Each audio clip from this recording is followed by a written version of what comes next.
Olá, olá pessoas! Vamos para os vencedores e perdedores da semana 15 da NFL. 15 não, 14, desculpa. Semana 15 é a próxima. 10 vencedores e 10 perdedores. Sem delongas, vamos começar o vídeo. Lembrando que tem um monte de vídeo para você que é membro aqui do canal. Custa só R$8 por mês, como eu falo muitas vezes. E temos aí um vídeo sobre Kansas City. 7 motivos pelo qual os Chiefs estão nesta draga.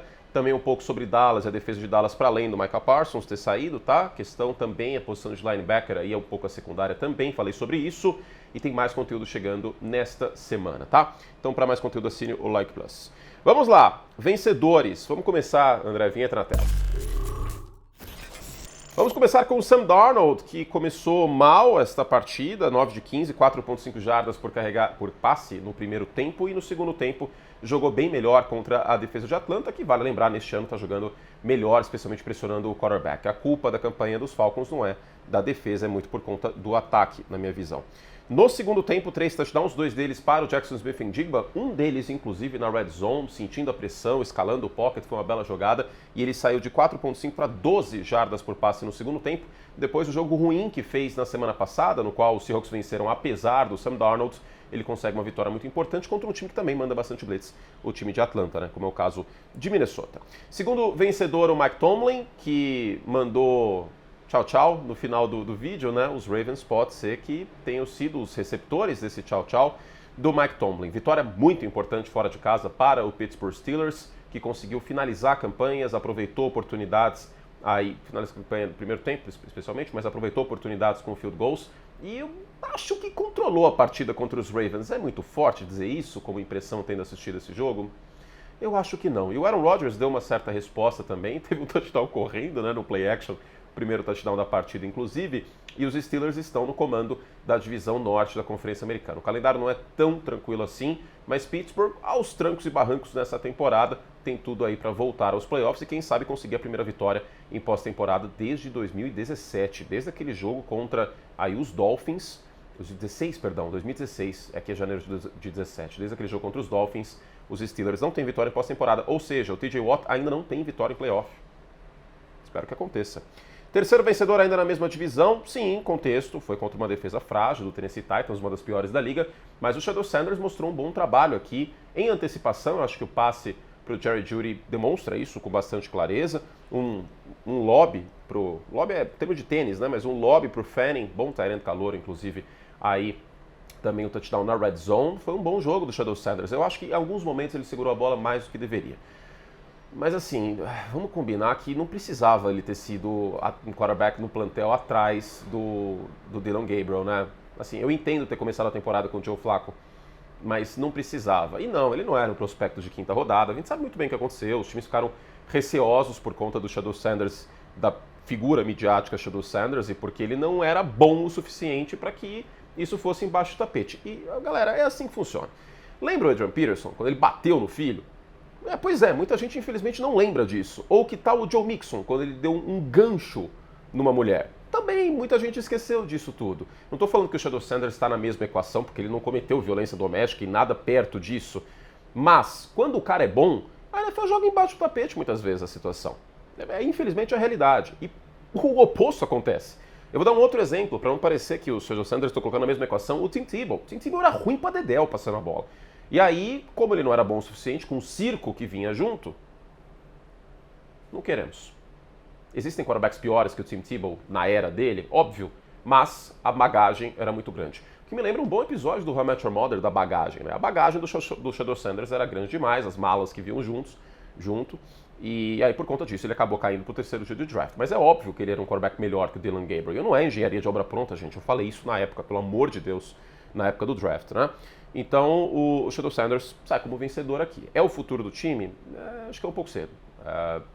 É um pouco cedo para dizer isso. Com certeza é um pouco cedo. Mas tá trazendo uma certa dignidade para esse ataque de Cleveland, um ataque que não teve essa dignidade durante todo o ano. Ó, eu tô querendo me iludir de novo. Vocês vão ter que me impedir. Vocês se lembram que algumas semanas eu desisti do Trevor Lawrence em ele chegar ao potencial que a gente imaginava que ele chegaria, saindo de Clemson, vindo para a NFL e tudo mais. Larguei mão. Principalmente porque a habilidade estava lá, mas o mental não estava. Aí eu larguei mão, falei, ó, gente, larguei mão, sabe, todo saco cheio disso aí, toda vez eu quebro a cara. Teve uma época que o Tennessee Titans era assim, era um time que eu acreditava e ele me fazia quebrar a cara. Os Chargers muitas vezes foram assim. E o Trevor Lawrence vem sendo assim. Muitas vezes eu defendi, muitas vezes eu taquei pedra. E ele vem de 2 bons jogos. E eu acho que a defesa de Indianapolis não é uma defesa ruim. Tá desfalcada, é verdade, na secundária, mas não é uma defesa ruim. E ao que compete ao Trevor Lawrence, eu vi um jogo calmo, com compostura, assertivo. E novamente, teve uma live que eu fiz falando, curte, assertivo não é de certo, sou professor de português. Gente, eu sei disso, tá? Não estou falando que ele está certo. Assertivo de determinado, de ó, é ali que eu vou passar, é ali que eu vou passar, não ser hesitante. E foi isso que eu vi do Trevor Lawrence na última partida. É isso que eu vou ver nos jogos finais da temporada? Eu espero que sim, mas eu ainda não consigo comprar que eu verei. Independente disso, Trevor Lawrence mais uma vez nos vencedores e os Jaguars no controle da divisão sul da Conferência Americana. Não dá para descartar o Houston Texans, por pior que esteja esse ataque muitas vezes essa temporada, eu vou falar sobre isso nos perdedores, mas o Trevor Lawrence estará nos vencedores. Quinto vencedor, o Vance Joseph. Eu vou gravar hoje um vídeo de coordenadores que podem virar head coach no ano que vem, tá?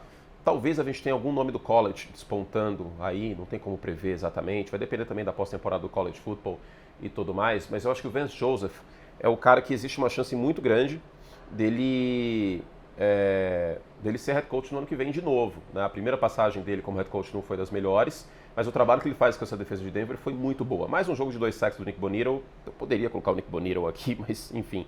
Ou seja, mais um jogo de múltiplos sacks dessa defesa que ainda está mirando quebrar o recorde de mais sacks, que está de pé desde 84 com o Chicago Bears. E eu coloco o Vance Joseph nos vencedores porque, primeiro, os Broncos controlaram essa partida, tá? O placar é mentiroso, não foi uma posse a diferença nesse jogo. Os Broncos ganharam de ponta a ponta. Segundo, não tem nenhum coordenador ofensivo muito quente para virar head coach. Quer dizer, não tem nenhum, é forte dizer, mas não tem nada assim, tipo o Kyle Shanahan saindo dos Falcons, algo nesse naipe, sabe? Alguém, ou o próprio Ben Johnson saindo dos Lions, não tem nenhum nome muito quente. Está sendo um ano um pouco defensivo na NFL. E dos coordenadores defensivos, talvez o Vance Joseph seja o cara mais cotado. Vamos ficar de olho nisso para a próxima temporada. Falando em mente ofensiva, agora vamos dar o crédito para o Kevin O'Connell. Os Vikings começaram 14-0 nesse jogo no segundo quarto, controlaram a partida e bye-bye Washington Commanders, né?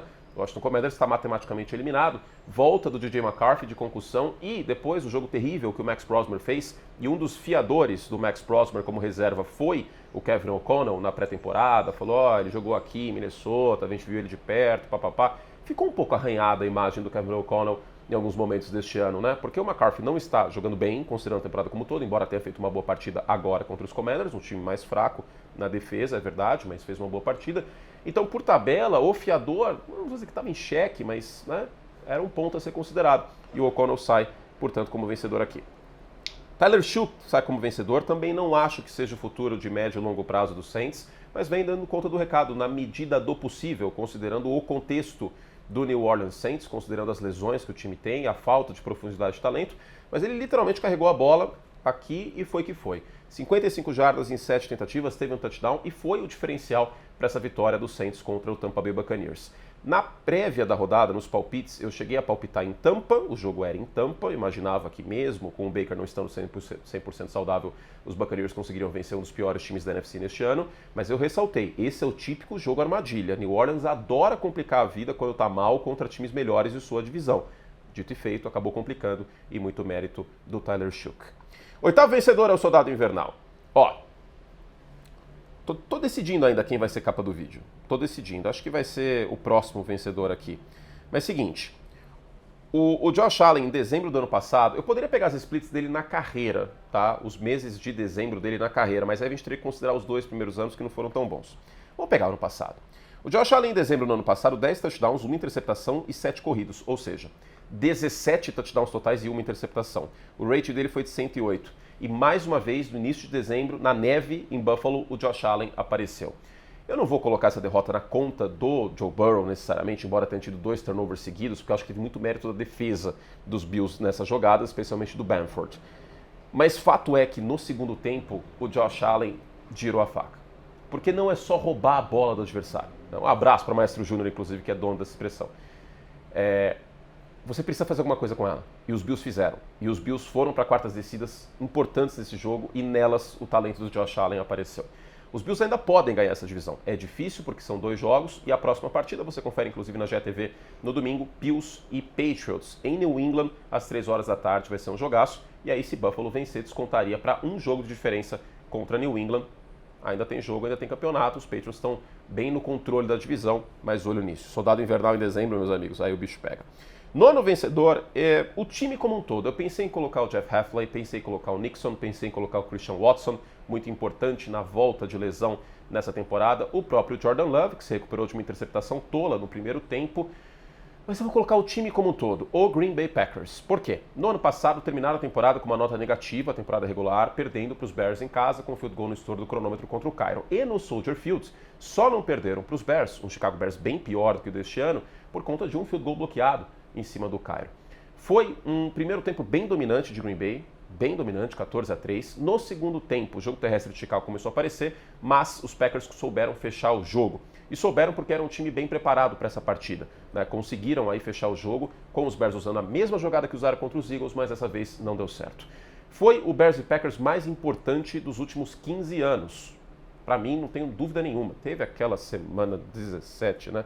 Com o Aaron Rodgers com a clavícula quebrada, papapá. Mas eu acho que Chicago estava com um hype maior neste ano, um jogo no Lambeau Field. E a última vez que a gente tinha visto um Bears e Packers tão importante, na final da NFC em 2010, também vitória dos Packers, CPF na nota. Que delícia. Odeio minha vida. E o Green Bay Packers sai como vencedor, com certeza absoluta, desta semana. Os Packers, e essa vai ser a capa do vídeo, decidi. Os Packers têm time para ganhar o Super Bowl nessa NFC. Eu consigo garantir que Green Bay vai ter a folga? Não, eu não consigo. Eu hoje apostaria que a folga da NFC estaria entre Rams e Seahawks. O meu palpite para o Super Bowl, para ganhar a Conferência Nacional, ainda é o Los Angeles Rams. Estou fechado com esse palpite, eu não vou mudar, é o mesmo palpite há algumas semanas. Mas a folga tende aí para mim entre Seattle e Los Angeles Rams. Aliás, se Seattle ganhar todos os jogos, como eu falei na segunda-feira, será a folga, um deles inclusive contra os Rams. Essa questão da folga é um pouquinho mais complicada para os Packers, mas esse time nos playoffs, com o Jordan Love jogando como jogou as 2 últimas partidas e com a defesa dessa maneira, lembrando uma defesa que tem Micah Parsons, eu acho que é possível imaginar sim Green Bay chegando ao Super Bowl neste ano. Os Packers não chegam ao Super Bowl desde a última vez que venceram o Super Bowl na temporada de 2010, Super Bowl 45 com o Aaron Rodgers. E por fim, 2 vencedores do mesmo jogo, 2 wide receivers, Puka Nacua, mostrando que não é só um bom corredor de rotas no meio do campo, conseguiu um belo touchdown numa bola contestada, importante ressaltar o Puka aqui, mas também o Michael Wilson, tá? O Michael Wilson, recebedor do Arizona Cardinals, que eu não mencionei nas últimas semanas, mas precisa ser mencionado, né? Ainda mais com as lesões que tem o ataque dos Cardinals, ele está aparecendo. O Michael Wilson está aparecendo em rotas intermediárias, recebendo a bola aí entre 10 e 20 jardas, também algumas vezes em profundidade, e tem média de 120 jardas nos últimos 4 jogos. Então, assim, quando o recebedor tem essa média, foi mais um jogo acima de 100 jardas para ele contra essa boa defesa, no geral acho que uma boa defesa secundária, mas uma boa defesa dos Rams, ele merece elogios. Cupom da Esporte América de volta para você, torcedor dos Steelers, líderes da AFC Norte. Eu sei que é uma torcida bem grande aqui no Brasil, então aproveite, entre lá na Esporte América, esporteamerica.com.br e use o cupom Steelers para 15% de desconto nos produtos do Pittsburgh Steelers. Se você não torce para os Steelers e quer ter desconto do mesmo jeito, aí você pode ser membro do nosso canal, porque os membros Like Plus têm desconto o mês inteiro. Vou falar com a Cleo hoje para a gente colocar um cupom de desconto na aba comunidade para você que é membro, todos os membros, tá? Todas as categorias para você ter desconto, independente do time que você torce. Mas você, torcedor dos Steelers, aproveite, o cupom vai até o final dessa semana, Steelers para 15% de desconto nesses belíssimos produtos de Pittsburgh aí, porque a combinação de cores dos Steelers ajuda bastante. A crise nunca foi estética em Pittsburgh de forma alguma, nem nos piores momentos do time a crise foi estética, agora um bom momento liderando a AFC Norte. Vamos para os perdedores e aí vai ter polêmica essa semana, hein? Perdedores. Bom, vamos aos perdedores aqui, começando com o Kirk Cousins. Primeiro tempo bem abaixo, pressionado, foi mal. As 2 interceptações não foram tão culpa dele, tá? 2 bolas desviadas e tudo mais. Mas em terceira descida, nossa, muito lento, tudo sendo lento pelo Kirk Cousins. Eu sei que ele tá sem ritmo de jogo, né? Tá jogando agora no final da temporada. Mas ele sai como perdedor também porque, cara, essa era a última oportunidade do Kirk Cousins mostrar serviço, tá? Eu não sei se ele vai ter novas oportunidades na carreira dele. Ele foi draftado em 2012, né? Que é o mesmo ano do Russell Wilson. e eu acho que os melhores dias do Kirk Cousins ficaram para trás. Contexto, foi contra uma das melhores defesas da liga, uma das 3 melhores defesas da liga na minha visão, a do Seattle Seahawks, as outras 2, Denver e Houston. Aliás, esse é um bom vídeo para fazer, né? 5 melhores defesas da temporada. Acho que eu vou acabar fazendo, provavelmente em janeiro. E independente disso, eu acho que o Kirk Cousins teve uma carreira bem melhor do que encomenda, né? Foi uma escolha de 4ª rodada lá atrás, em 2012, saindo de Michigan State. Era o reserva do Robert Griffin III, aí ele machucou, o Cousins teve uma oportunidade. E agora, por ironia do destino, o titular machucou, ele teve uma oportunidade, mas não mostrou serviço. Nos últimos jogos está sendo isso, um quarterback muito lento, aliás, soltando a bola. Falando nisso, olha, eu sei que o Lamar Jackson não está 100% saudável, isso é evidente. E eu sei também que ele não tem o corpo de recebedores mais talentoso da NFL. Também sei que ele está correndo menos com a bola, o que é um fator, talvez por conta da lesão e tudo mais, das lesões. Não quer se expor, e aí é um elemento a menos nesse ataque de Baltimore. E também sei que o Derrick Henry não está tendo a temporada que teve no ano passado, embora tenha passado das 1.000 jardas. Mas independente disso tudo, a impressão que me passa assistindo o Baltimore Ravens é que tem um jogador fazendo cosplay de Lamar Jackson. Tipo quando você vai nessas convenções, aliás, fazer uma crítica aqui, eu não vou mais em convenção de videogame, que eu sempre gostei de... Cara, não consigo mais, velho, virou bagulho de cosplay. Assim, nada contra, você quer fazer cosplay, mas parece que, assim, desvirtuou totalmente. Então, fazendo esse parênteses. Agora os cosplayers vão me odiar também, mas, enfim... Mas parece alguém fazendo cosplay do Lamar Jackson. Como é esquisito. Parece que o verniz da magia dele não existe. Aquela capacidade de tirar uma jogada da cartola não existe nessa temporada. Sem contar que a impressão que eu tenho já há algumas semanas, como eu já mencionei, é que o Lamar Jackson segura a bola mais do que deveria. Eu acho que nesse jogo isso também foi fator. E aí, é isso. Qual foi o grande jogo dos Ravens essa temporada? Semana 1 contra os Bills? Só? Porque assim, eles perderam aquele jogo, vale lembrar, né? Essa sequência, e quando eu digo grande jogo, é do ataque como um todo. No final daquela transmissão, eu lembro que eu falei, gente, vai ser difícil ganhar dos Ravens. Nessa temporada, os Bills conseguiram uma virada heróica, mas vai ser difícil. Aí vieram um monte de lesões e tal, o do próprio Lamar, mas é muito esquisito, cara. Parece que eu tô vendo alguém fazendo cosplay do Lamar Jackson. Não o Lamar Jackson, que a gente viu especialmente nos 2 últimos anos. Tá complicada a situação, tá? Terceiro perdedor, Justin Jefferson. Ué, mas eles não ganharam? Pois é. O Justin Jefferson ele não tem mais de 61 jardas desde outubro. Não teve no último mês. O Justin Jefferson tem 15 jardas recebidas nos 2 últimos jogos. Não estou falando que a culpa é dele. O que eu queria ressaltar é que não tem uma sintonia neste momento entre Jefferson e McCarthy. E eu acho que o fator principal é que o Justin Jefferson, eu não vou dizer que é o ganha-pão, porque é um recebedor completo, mas onde ele brilha é na zona intermediária do campo. Rotas quebrando para dentro na zona intermediária do campo. E o J.J. McCarthy não está conseguindo conectar isso com consistência. Então o Justin Jefferson não está fazendo parte do elemento do plano de jogo dos Vikings, muito por conta desse seu quarterback. Está sendo bem frustrante essa temporada para o Jefferson, que mesmo num ano abaixo em produção, vai continuar sendo para mim um dos grandes recebedores da NFL. Eu acho que o que está faltando é uma química e uma sintonia entre quarterback e wide receiver. Quarto perdedor, a defesa do Washington Commanders. Não vou colocar o Dan Quinn necessariamente, mas é uma defesa envelhecida e que tomou uma surra nesse último jogo. E se você for pegar as estatísticas no ano dos Commanders, é a terceira em jardas totais pelo ar, é a sexta pior em jardas cedidas por carregada. E ela está tomando inacreditáveis 7,5 jardas por passe.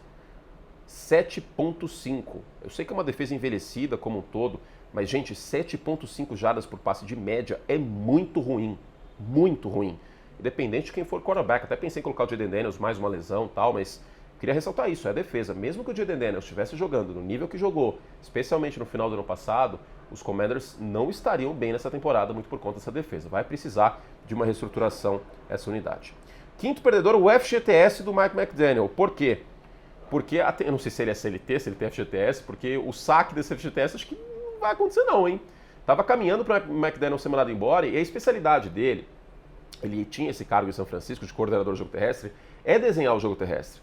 E Miami, mesmo com lesão do Devon Achane na última partida, amassou pelo chão o New York Jets. Uma defesa que não estava mal nas últimas partidas, mesmo depois da saída do Quinnen Williams e o Sauce Gardner, como eu ressaltei bem nos últimos jogos. E Miami tem a mesma campanha de Baltimore e Kansas City. É um 6-7 diferente do 6-7 de Kansas City e de Baltimore? Óbvio, né? E ao mesmo tempo, Miami tem uma chance bem menor de pós-temporada que esses outros times. Mas considerando como os Dolphins parecia que ia para casa do a temporada, e que a gente imaginava que Miami fosse ter 4 vitórias no máximo no ano, o McDaniel talvez tenha salvo o emprego. O general manager caiu, o McDaniel talvez não caia.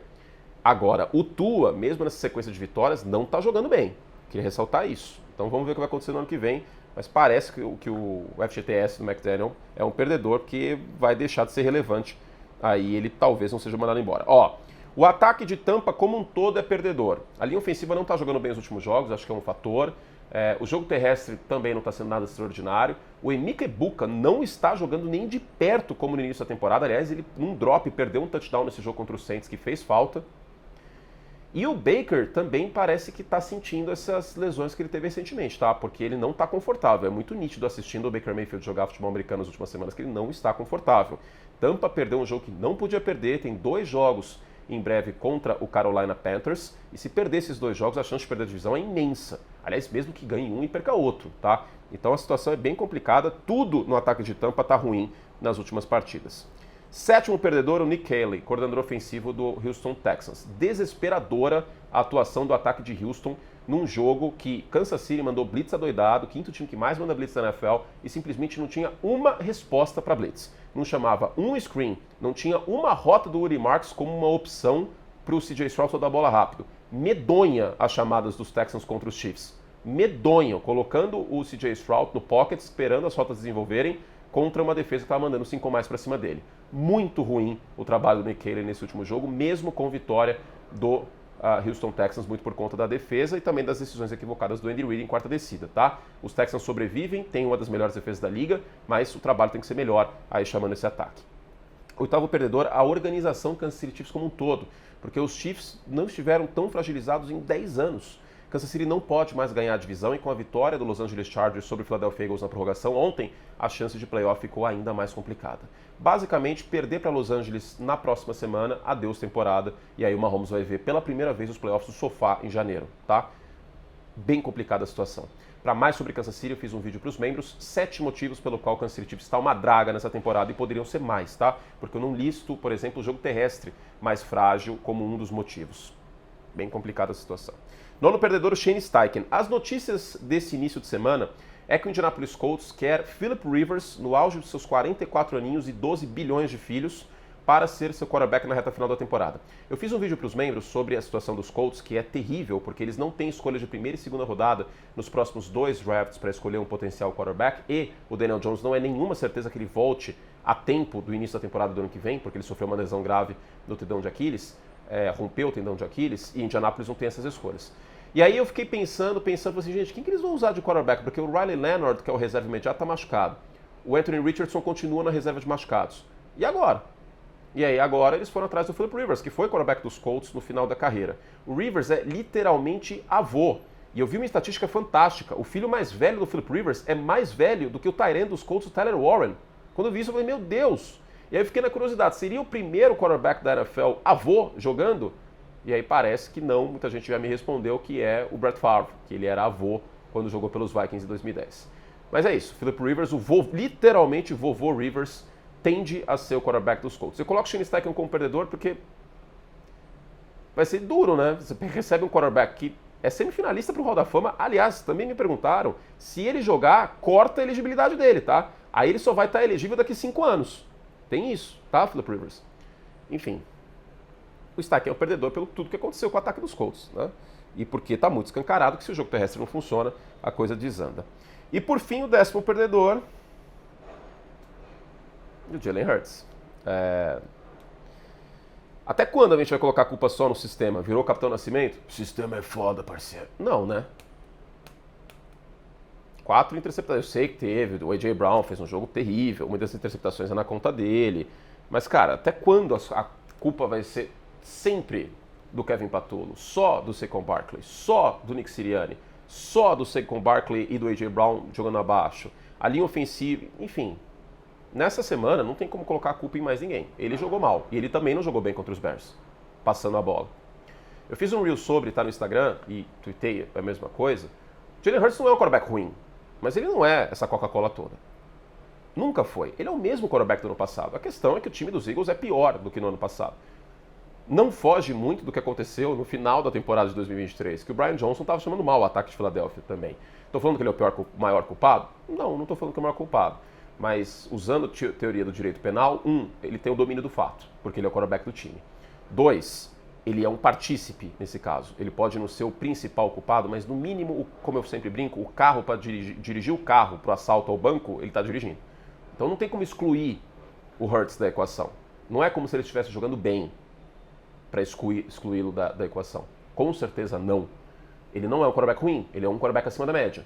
Mas ele não é um quarterback top 5 e os Eagles não vão vencer com tudo desmoronando por conta do Jalen Hurts, porque ele não é passador nesse nível e eu acho que está muito evidente isso depois dessa temporada. Um beijo carinhoso, fizemos todos os que pudimos, a gente volta com mais conteúdo ao longo dessa semana, voltamos com prévia e tudo mais. Um beijo para vocês e é isso, tá? Para mais conteúdo assina o Nike Plus, tem vídeos sobre os Chiefs, sobre os Colts, sobre os Cowboys e mais vídeos ao longo desse início de semana. Beijinho, beijinho, tchau, tchau.